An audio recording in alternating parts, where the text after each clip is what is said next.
24 ঘন্টার মধ্যে কমিশন নড়ে চড়ে বসতেই এই ভুতুরে পোলিং বুথের সংখ্যা 80% কমে গেল।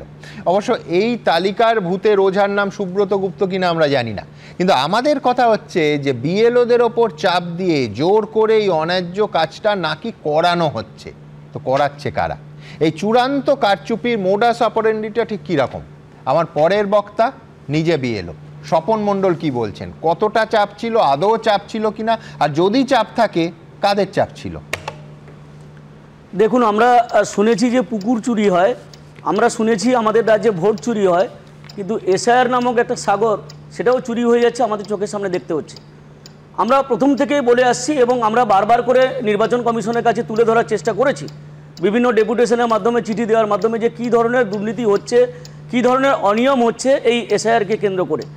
আমরা বারবার করে বলেছিলাম যে শাসক দলের পক্ষ থেকে চাপ দেওয়া হচ্ছে, যারা মৃত ভোটার তাদেরকে মৃত হিসেবে না দেখানো, তাদেরকে জীবিত হিসেবে দেখানো। বারবার করে বলেছিলাম শাসক দলের পক্ষ থেকে চাপ দেওয়া হচ্ছে যারা ডুপ্লিকেট ভোটার তাদেরকে রেখে দিতে। এমনকি বিভিন্ন জায়গায় উৎকোচ দেওয়ারও একটা অভিযোগ আসছে, উৎকোচ দেওয়ার চেষ্টার অভিযোগ আমরা করেছিলাম।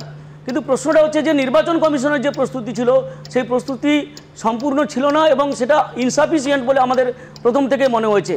কারণ আমরা দেখেছি যে আমাদের যে রাজ্যটা, সেই রাজ্যে একটা এই ধরনের এত বড় একটা কাজ করতে গেলে যে প্রস্তুতি নির্বাচন কমিশনে নিয়ে রাখা দরকার ছিল এবং বিএলও অ্যাপ যেটা, সেই বিএলও অ্যাপের মধ্যে যে বিষয়গুলোকে রাখা দরকার ছিল সেটাকে সঠিকভাবে তারা প্রথমে করেনি।